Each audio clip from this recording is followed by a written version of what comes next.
It was my confetti rice. I had some chicken thighs grilled, and then a side of beans, and then a dessert that came out of the course as well. I think it was a rice pudding. And when they got done, I said, how was the food? They loved it. People were getting seconds. And we fed everyone for like $3.17 each. So these are strategies that are really valuable.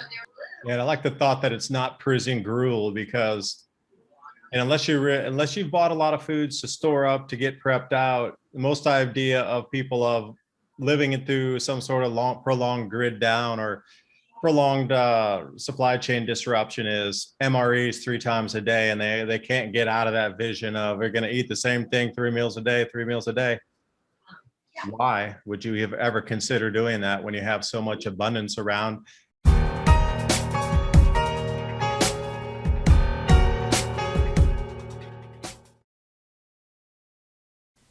Apple recently released a long-awaited privacy feature that prevents you from being tracked across websites. Facebook relied on tracking more than any other business. So it's no surprise they're trying to change this. Apple users now have the ability to choose whether or not they want to be tracked. Opting out will prevent their data from being used for ultra-targeted ads, such as age, location, health information, and your browsing history. While this is a step in the right direction, this new feature won't completely protect you online. To do that, you'll need a VPN. You can head over to virtualshield.com, and in the download tab, I'm going to choose Firefox. And click Install Now to add the Virtual Shield add-on. It's just that easy. And get started with your free 30-day trial. Install it, click Connect. You'll see the shield turn from red to green. And you'll see how from my initial service provider, I was able to even change my IP. Virtual Shield Network protected. Try Virtual Shield risk-free for 30 days and another 30-day money-back guarantee by visiting virtualshield.com/adapt2030 and get 30% off for life by taking advantage of this custom deal. That link's in the description box below. And now on with the video. And good afternoon, everyone. Thanks for joining us today. Special guest, Kevin Snow.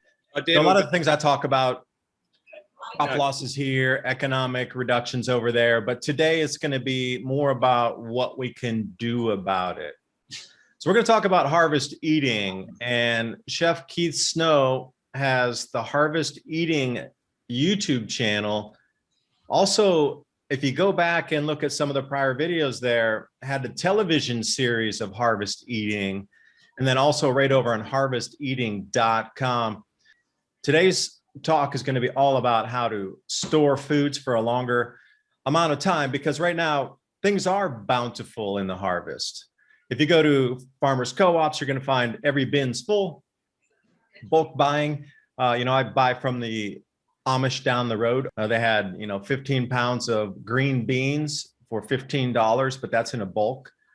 So wherever you go right now is the best time to buy foods. And then think about the seasonality of the foods. It's going to switch over to fruits later on, from the present fruits that we have with apricots and different types of summer berries, which we need to store those up. But then we're going to switch over to the apples, the pumpkins, and you can get that full year round. So probably, I'm going to say 6 months of the year, you don't have access to, very fresh foods. So you're going to have to store that. And I am trying to learn the best I can here. I'm happy Keith is joining me because I am here to learn.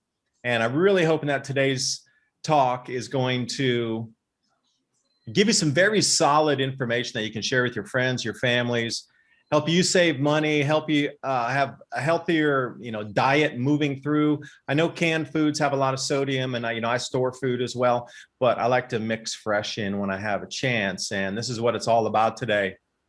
Storing the foods, being able to take what you have in different ways, fashions, and forms. We want to be able to store our own, grow our own, trade our own with others. So Keith, welcome. Floor is yours. So we talk about all the foods that you can store and how you can mix things that you can get now, because we're not in a crisis now. Like you said earlier, there's still a lot of food in the market, but I think it does make sense for the average family, instead of having that typical, meat and 3, which about being down there in the South, a big plate of meat with a couple of vegetables. Why not have rice and beans and chicken, or Why not make your own cornbread? One of the great recipes, something called kettle cornbread. And I grind my own corn. It's organic, dried corn. I put it through the mill. And then I grind some whole wheat flour. But I also add butter and raw dairy to it and a little bit of salt to it. And I make this, it's hard to call it a bread. It's almost like a cake. It is delicious. So it's a kettle corn bread or cake. And the kids and my kids' friends, every time they come over, the first thing, do you have any of that cornbread? So this isn't prison gruel. This is stuff that you want to eat. We have Asian dishes in there. We've got game dishes. So a lot of hunters up in Montana. We've got dishes that feature elk and deer meat, lots of soups, all different types of rice dishes, scones made out of oats, all different types of foods and dishes in there. So it's kind of a crash course of using common ingredients with, dried ingredients, all the grains, the flours, the rices, the beans, both canned and fresh, tuna fish, you name it. And then you mix it with fresh ingredients that I hope you guys are finding sources of, and you make really great meals that are nutritious, that are exciting. So those are ways to add flavor. And you've traveled around the world. Some of these other cultures, if you compare the average American palate, particularly the Southern palate, it can be very heavy and sort of one-sided. A lot of fried foods, a lot of, neutral flavored things, just kind of, roasted pork all the time. That could be a little boring, but when you start to add in other aromatic vegetables, herbs, spices, it takes average food and makes it exciting. So the things that I have done in the course, I regularly use them. I make these dishes all the time at my house. They were tested on kids.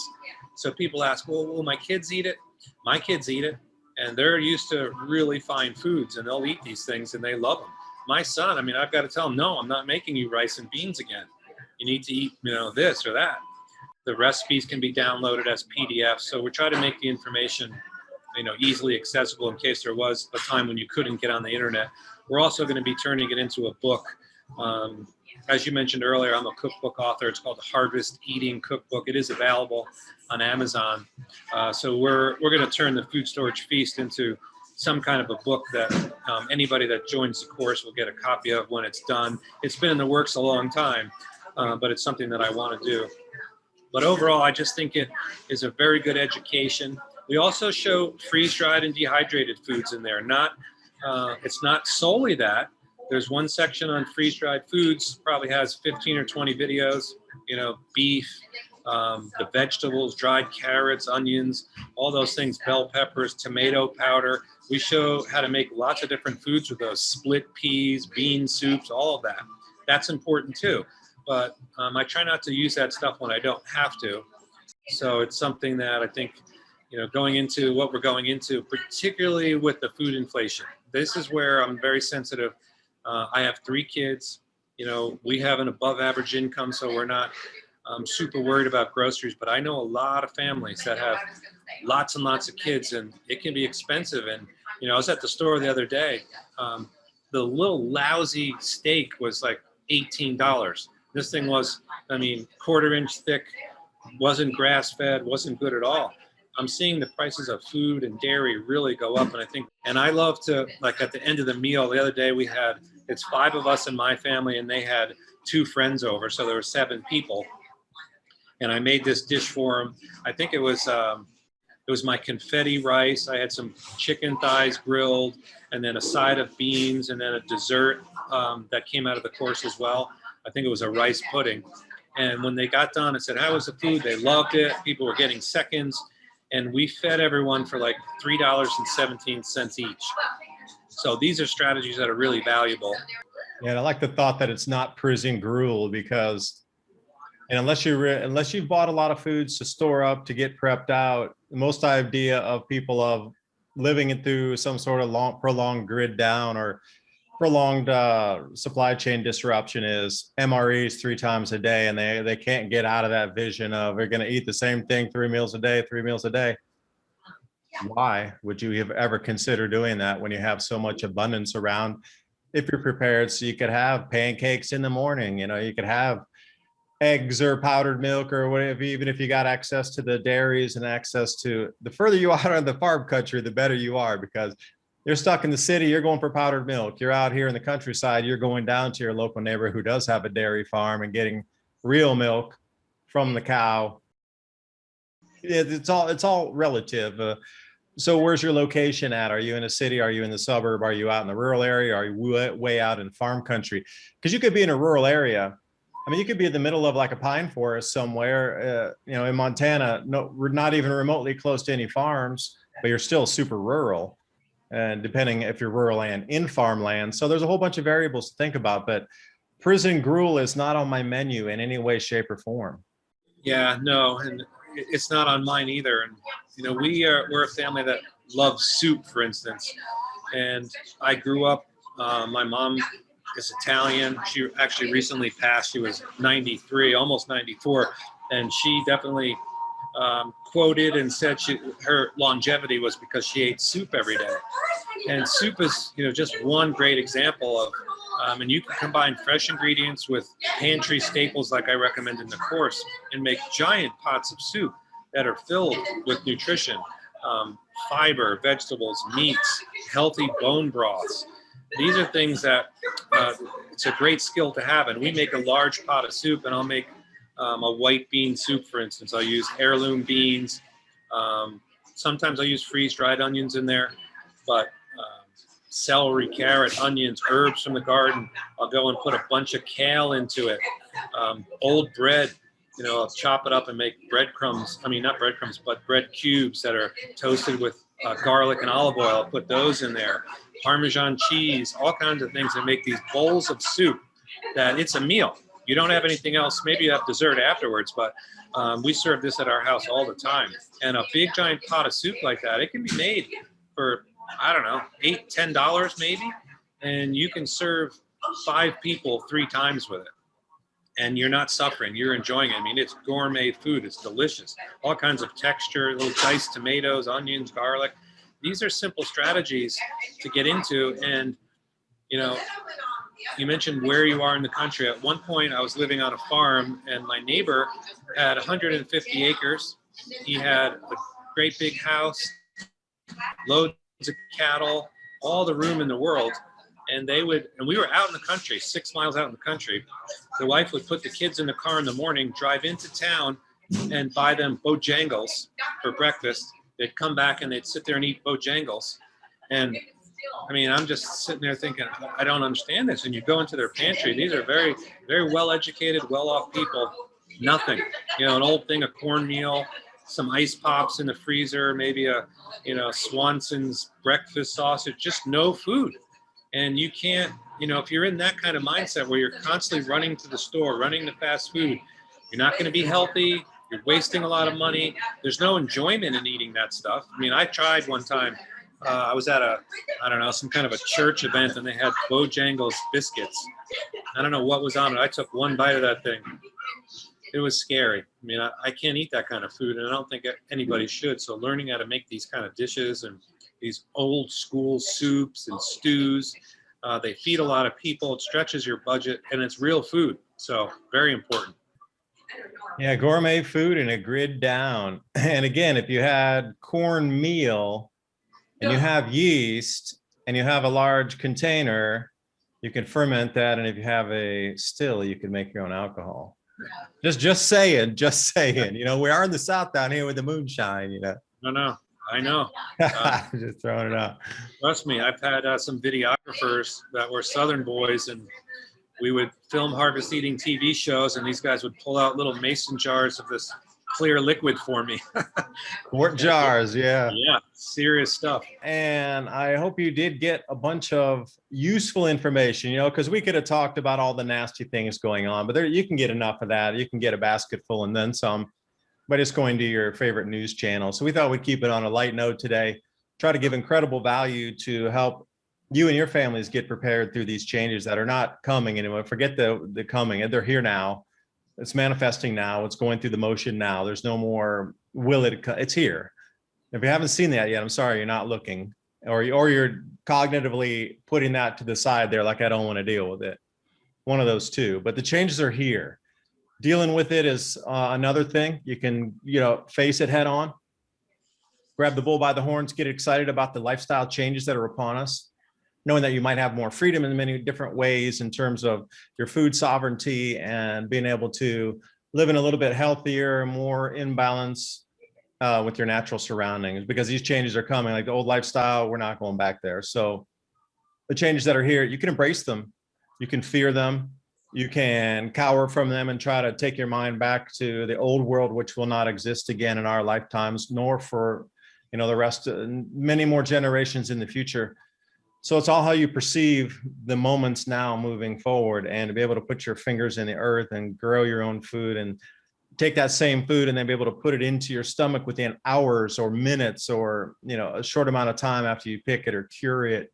Something very different in that, something incredibly fulfilling that you can't get by going to a supermarket and buying it. Boy, it's just opening a can. It's so remotely different.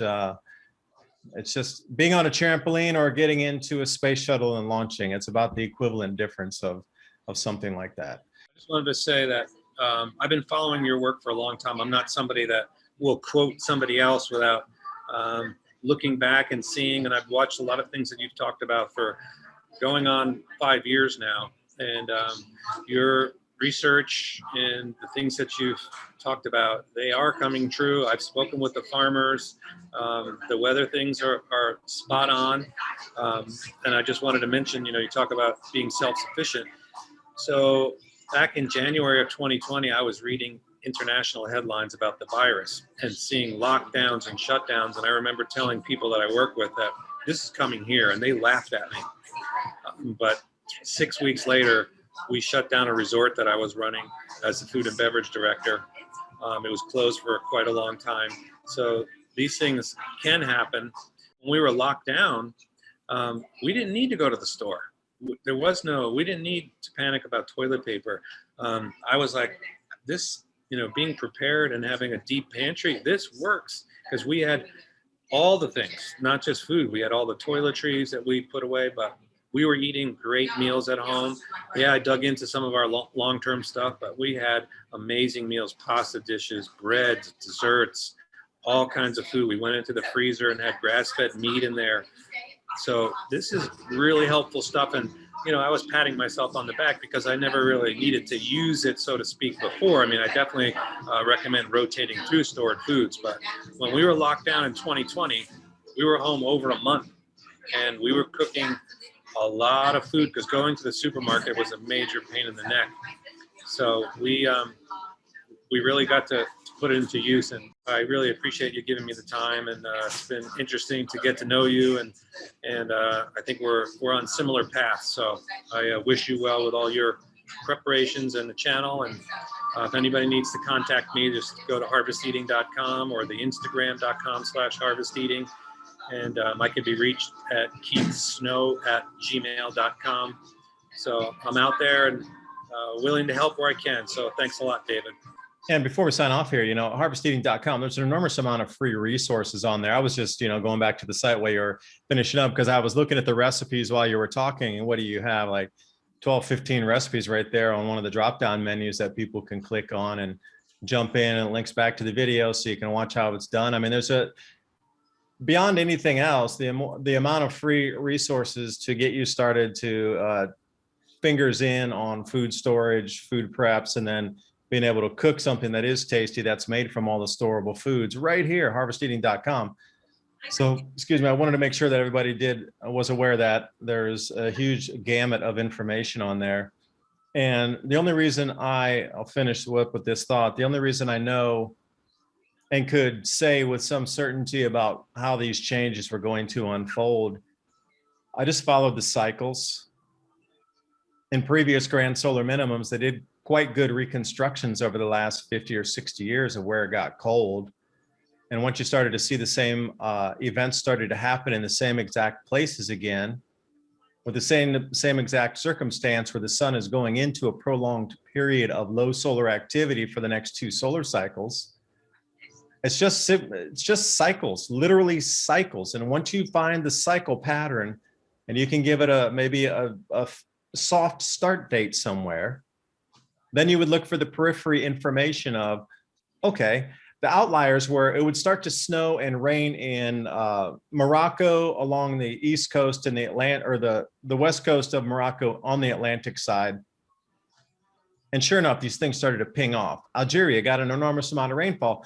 So when I started to research, like, well, maybe Algerian crops will increase if they're getting more rainfall. And then, you know, you start to follow all these crop yields from Tunisia, and all these areas had record grain harvest for the last 3 years.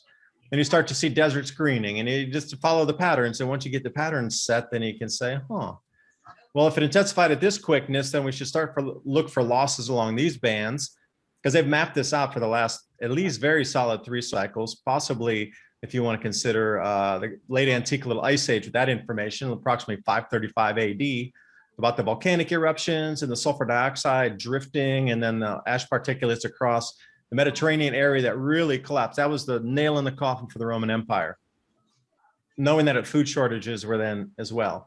So if you start to look and you find some of these same areas, some of the same volcanoes, some of the same cold and record cold, or increasing or decreasing precipitation along these areas, when you can get massive charts for all this stuff going back 3, 4, 5,000 years, I like to get on the 2,500 year chart. This whole climate debate on the last 50 years of climate, or even our last 120, does nobody any good, because you're dismissing the last 3,000 years of climate data where the cycles are really repeatable. And you can start to it's just simple. If you got a 3,000 year chart, you can just circle the high points or the low points, whatever it is for moisture, drought, or temperature, or whatever it is. And then you'll start to see the pattern, and then you just map them up. And if you use a logarithmic scale, you can see the time duration between the high points or low points. And then you go, wait a second. No, wait. Whoa. Great resets here. Cryptocurrencies here.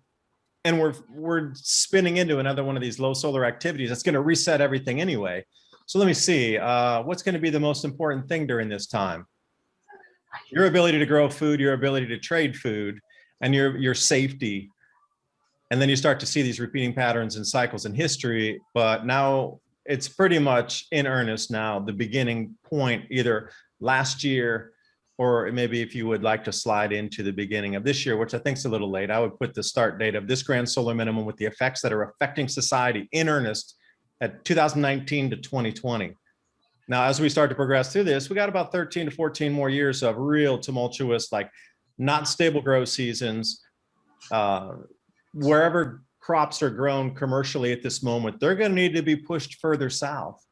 So how do you come up with all these new growing areas? And what kind of, and I'm more into the ancient grains because I know we're going to have to substitute crops.